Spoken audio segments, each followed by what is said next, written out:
जय हिंद। नमस्कार साथियों, आप सभी लोगों का मोस्ट वेलकम है आज के इस नए क्लास में। साथियों, आज के इस क्लास में हम सभी लोग देखने वाले हैं एसएससी एमटीएस के एग्ज़ाम के लिए मोस्ट इम्पॉर्टेंट प्रीवियस ईयर के क्वेश्चन को, जो कि साथियों आपके एसएससी एमटीएस के एग्ज़ाम के लिए काफ़ी इम्पोर्टेंट है।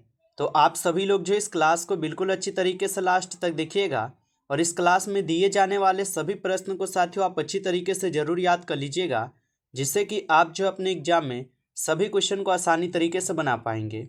तो चलिए साथियों, क्लास को स्टार्ट करते हैं।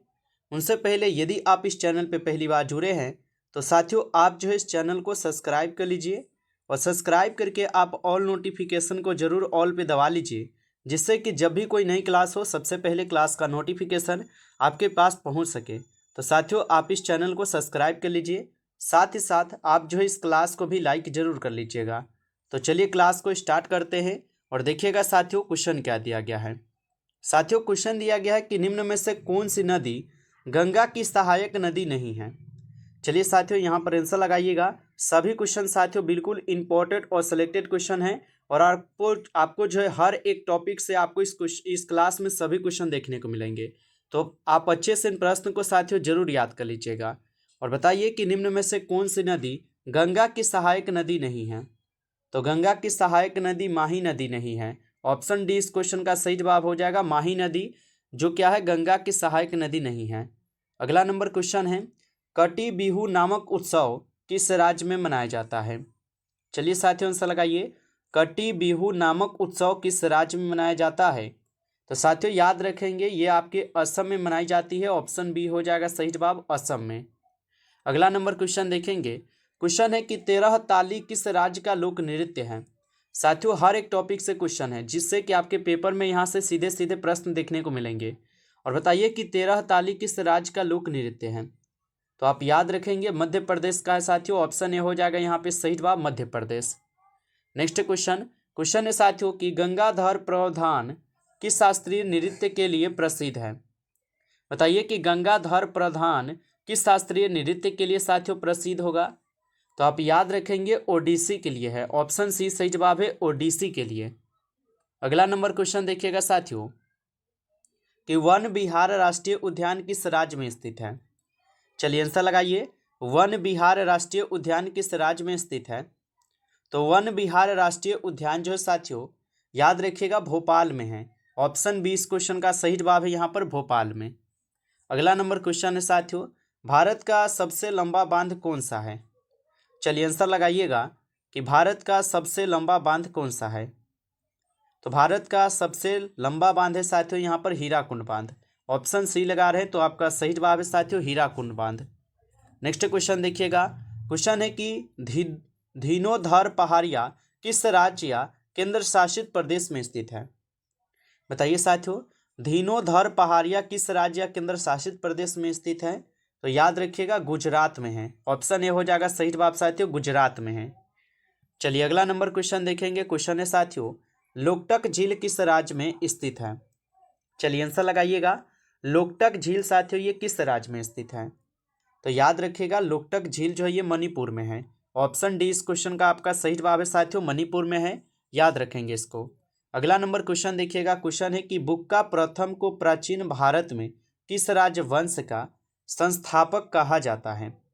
लगाइए साथियों आंसर। साथियों ये सभी क्वेश्चन बिल्कुल इंपॉर्टेंट और सिलेक्टेड क्वेश्चन है, जो जिससे कि साथियों आपके पेपर में 100% क्वेश्चन आपको देखने को मिलेंगे।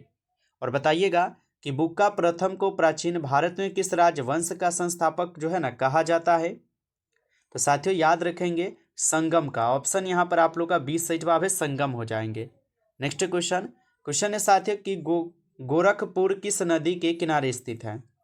चलिए आंसर लगाइएगा, गोरखपुर जो ये किस नदी के किनारे स्थित है। तो याद रखेंगे साथियों गोरखपुर जो है ये आपके राप्ती नदी के किनारे हैं। ऑप्शन ए हो जाएगा सही जवाब, राप्ती नदी के किनारे।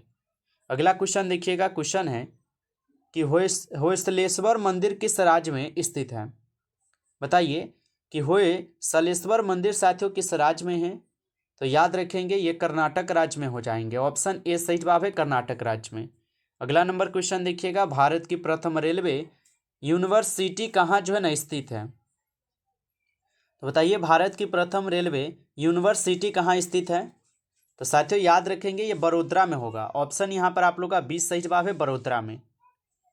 आगे देखेंगे साथियों, क्वेश्चन है कि ब्रिक्स न्यू डेवलपमेंट बैंक का मुख्यालय कहाँ स्थित है? तो ब्रिक्स न्यू डेवलपमेंट बैंक का जो मुख्यालय है साथियों, ये आपके कहाँ पर है? संघाई में। ऑप्शन बी हो जाएगा यहाँ पे, संघाई में है, याद रखेंगे। अगला क्वेश्चन आता है साथियों कि कोलंबो किस देश की राजधानी है? बताइएगा कोलंबो ये किस देश की राजधानी है? तो कोलंबो हो जाएंगे साथियों श्रीलंका की राजधानी। ऑप्शन ए आपका सही जवाब है, श्रीलंका। आगे देखेंगे साथियों, क्वेश्चन है भारत के पहले उपग्रह का क्या नाम है? चलिए बताइएगा साथियों। और साथियों लाइक नहीं किए हैं आप इस क्लास को, तो आप ज़्यादा से ज़्यादा एक बार इस क्लास को लाइक कर लीजिएगा। चैनल पे पहली बार जुड़े हैं तो आप इस चैनल को सब्सक्राइब करके आप ऑल नोटिफिकेशन को जरूर ऑल पे दबा लीजिएगा साथियों, जिससे कि जब भी कोई नई क्लास हो सबसे पहले क्लास का नोटिफिकेशन आपके पास पहुंच सके। तो आप इस चैनल को भी सब्सक्राइब कर लीजिएगा। और बताइएगा साथियों यहाँ पर कि भारत के पहले उपग्रह का क्या नाम है? तो आपको पता है भारत के पहले उपग्रह का नाम है आर्यभट्ट। ऑप्शन सी जो है यहाँ पे सही जवाब है साथियों, याद रखेंगे आर्यभट्ट।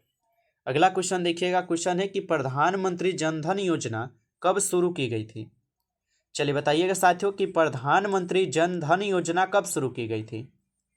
तो प्रधानमंत्री जन धन योजना जो है 2014 को साथियों शुरू की जाती है। ऑप्शन बी सही जवाब है, 2014। नेक्स्ट क्वेश्चन है कि चाबहार पोर्ट किस देश में स्थित है? तो चाबहार पोर्ट जो है ये किस देश में स्थित है? तो साथियों याद रखिएगा चाबहार पोर्ट ये आपके ईरान में है। ऑप्शन सी सही जवाब इस क्वेश्चन का आंसर, ईरान में। आगे देखेंगे साथियों, क्वेश्चन है मध्य प्रदेश कितने राज्यों के साथ सीमा साझा जो है ना करता है? लगाइए आंसर साथियों, मध्य प्रदेश कितने राज्यों के साथ सीमा साझा करता है? तो आप याद रखिएगा साथियों ये 5 राज्यों के साथ करते हैं। ऑप्शन डी सही जवाब है, 5 राज्य। अगला क्वेश्चन है निम्नलिखित में से कौन समवर्ती सूची से संबंधित नहीं है? बताइएगा निम्नलिखित में से कौन है जो कि समवर्ती सूची से संबंधित नहीं है? तो साथियों याद रखिएगा वन जो है ये समवर्ती सूची से संबंधित नहीं है, आप इनको याद रखेंगे। चलिए आगे बढ़ते हैं और अगला क्वेश्चन देखिएगा। क्वेश्चन क्या है? क्वेश्चन है कि लोकसभा और राज्यसभा की संयुक्त बैठक की अध्यक्षता किसके द्वारा की जाती है? बताइए साथियों कि लोकसभा और राज्यसभा की जो संयुक्त बैठक होती है इनकी अध्यक्षता किसके द्वारा की जाती है? तो याद रखेंगे लोकसभा अध्यक्ष के द्वारा इनकी अध्यक्षता की जाती है। ऑप्शन ए सही जवाब है, लोकसभा अध्यक्ष के द्वारा। नेक्स्ट क्वेश्चन साथियों, क्वेश्चन है कि नाथुल्ला दर्रा किस राज्य में स्थित है? चलिए बताइएगा नाथुल्ला दर्रा जो ये किस राज्य में स्थित है? तो नाथुल्ला दर्रा साथियों सिक्किम में है। ऑप्शन बी इस क्वेश्चन का सही जवाब है, यहाँ पर सिक्किम में है। आगे देखिएगा साथियों, क्वेश्चन है कि अफगानिस्तान के साथ भारत कितनी लंबी सीमा जो है ना साझा करता है? तो अफगानिस्तान के साथ भारत कितनी लंबी सीमा साझा करता है? तो साथियों याद रखेंगे 106 किलोमीटर। ऑप्शन यहाँ पर आप लोग का 20 सही जवाब है, याद रखेंगे। नेक्स्ट क्वेश्चन आता है साथियों कि किस राष्ट्रपति का कार्यकाल सबसे लंबा था? लगाएंगे साथियों आंसर क्या होगा? किस राष्ट्रपति का कार्यकाल जो है सबसे लंबा था, बताइएगा। तो सबसे लंबा कार्यकाल किस राष्ट्रपति का था? तो आप बताएंगे डॉक्टर राजेंद्र प्रसाद। बिल्कुल ऑप्शन बी हो जाएगा, डॉक्टर राजेंद्र प्रसाद का कार्यकाल सबसे लंबा था, आप लोग इनको याद रखेंगे। नेक्स्ट क्वेश्चन है साथियों कि मोरनी मोरना किस जनजाति से संबंधित है? तो मोरनी मोरना किस जनजाति से संबंधित है? तो याद रखेंगे ये मीना से हो जाएंगे। ऑप्शन सी सही जवाब है, मीना से। नेक्स्ट क्वेश्चन, चलिए आंसर लगाइएगा इस क्वेश्चन का। क्वेश्चन है कि भारत के पहले परमाणु रिएक्टर का औपचारिक तौर पर उद्घाटन कब किया गया था? लगाइए आंसर कि भारत के पहले परमाणु रिएक्टर का औपचारिक तौर पर उद्घाटन कब किया गया था? तो साथियों याद रखेंगे 1957 में। ऑप्शन सी इस क्वेश्चन का सही जवाब है, 1957। अगला क्वेश्चन है कि भारत में सोने का सबसे बड़ा उत्पादक राज्य कौन सा है? चलिए लगाइएगा साथियों आंसर कि भारत में सोने का सबसे बड़ा उत्पादक राज्य कौन सा है? तो याद रखिएगा कर्नाटक। कर्नाटक जो है ये भारत में सोने का सबसे बड़ा उत्पादक राज्य है। ऑप्शन बी सही जवाब है। अगला क्वेश्चन है कि स्वतंत्रता पूर्व भारत में गरीबी रेखा की अवधारणा किसने प्रस्तुत की थी? तो स्वतंत्रता पूर्व भारत में गरीबी रेखा की अवधारणा किसने प्रस्तुत की थी? तो साथियों याद रखिएगा दादा भाई नौरोजी के द्वारा की जाती है। ऑप्शन सी सही जवाब है, दादा भाई नौरोजी। अगला क्वेश्चन है साथियों कि चुनाव आयोग के अनुसार चुनाव पूर्व मौन अवधि में जारी नहीं कर सकते। लगाइए आंसर क्या होगा, बताइए क्या होगा कि चुनाव आयोग के अनुसार चुनाव पूर्व मौन अवधि में जारी नहीं कर सकते हैं। तो याद रखेंगे 48 घंटे। ऑप्शन यहाँ पर आप लोग का डी सही जवाब हो जाएगा, 48 घंटे। नेक्स्ट क्वेश्चन दिया गया है कि पंचायत का सदस्य बनने के लिए निम्नतम आयु यहाँ पे कितनी होनी चाहिए। तो पंचायत का सदस्य बनने के लिए निम्नतम आयु सीमा क्या है, तो आप लोग याद रखेंगे 21 वर्ष है। ऑप्शन यहाँ पर आप लोग का बी सही जवाब है, याद रखिएगा। अगर वहीं पे अगर राष्ट्रपति और प्रधानमंत्री और उपराष्ट्रपति देखा जाए तो इनकी 35 वर्ष है। आपको पता होगा 35 वर्ष राष्ट्रपति और उपराष्ट्रपति बनने के लिए हैं। चलिए आगे देखेंगे। क्वेश्चन आता है कि डबल फॉल्ट शब्द का संबंध किस खेल से है। तो डबल फॉल्ट शब्द का संबंध जो है किस खेल से हो जाएंगे, तो ये हो जाएंगे टेनिस खेल से। ऑप्शन सी इस क्वेश्चन का सही जवाब है साथियों, टेनिस खेल से। अगला क्वेश्चन दिया गया है आप सभी लोगों का कि निम्न में से कौन सी नदी मालवा के पठार से होकर बहती है। चलिए बताएंगे निम्न में से कौन सी नदी है जो कि मालवा के पठार से होकर बहती है। तो आप याद रखिएगा साथियों बेतवा हो जाएंगे, बेतवा नदी जो क्या है तो मालवा के पठार से होकर बहती है। तो ऑप्शन ए सही जवाब है। अगला क्वेश्चन क्या दिया गया है साथियों आप सभी लोगों का कि हिंदू विधवा पुनः विवाह अधिनियम किस वर्ष जो है ये लागू किया गया था। बताइए कि हिंदू विधवा पुनः विवाह अधिनियम किस वर्ष लागू किया गया था। तो साथियों याद रखेंगे आप सभी लोग ये 1856 में। ऑप्शन ए सही जवाब है, 1856 में। अगला क्वेश्चन है कि कृषि का विकास किस पंचवर्षीय योजना का उद्देश्य था। चलिए आंसर लगाइएगा। पहली पंचवर्षीय योजना है, दूसरी पंचवर्षीय योजना है, तीसरी पंचवर्षीय योजना या चौथी पंचवर्षीय योजना होगा। तो कृषि का विकास किस पंचवर्षीय योजना का उद्देश्य था। तो साथियों आप सभी लोग याद रखिएगा पहली पंचवर्षीय योजना का ये उद्देश्य था। तो ऑप्शन ए हो जाएगा सही जवाब, याद रखेंगे। नमस्कार साथियों, इस क्लास में टॉप 35 क्वेश्चन थे जो कि काफ़ी इंपॉर्टेंट और सिलेक्टेड क्वेश्चन थे। साथियों यदि आपको ये क्लास अच्छा लगा हो तो आप इस क्लास को ज़्यादा से ज़्यादा लाइक कर लीजिएगा।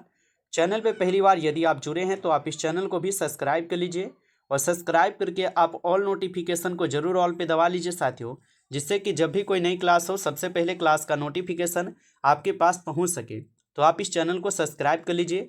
और साथियों यदि आपको रिवीजन के लिए पीडीएफ चाहिए तो आप कमेंट करके बताइए, जिससे कि आपको हम पीडीएफ प्रोवाइड कर सकें और आपके रिवीजन भी हो पाए, ठीक है। और बिल्कुल यहाँ पे जो भी आपको क्लास कराए जाएंगे ये सभी क्वेश्चन हर एक चैप्टर और हर एक टॉपिक से क्वेश्चन कराए जाएंगे, ठीक है। जितने भी इंपॉर्टेंट टॉपिक है आपके उन सभी टॉपिक से क्वेश्चन कराए जाएंगे। तो आप चैनल को सब्सक्राइब करके जुड़ जाइएगा। चलिए फिर मिलते हैं आपसे एक नई टॉपिक के साथ नेक्स्ट क्लास में। तब तक के लिए जय हिंद, जय भारत।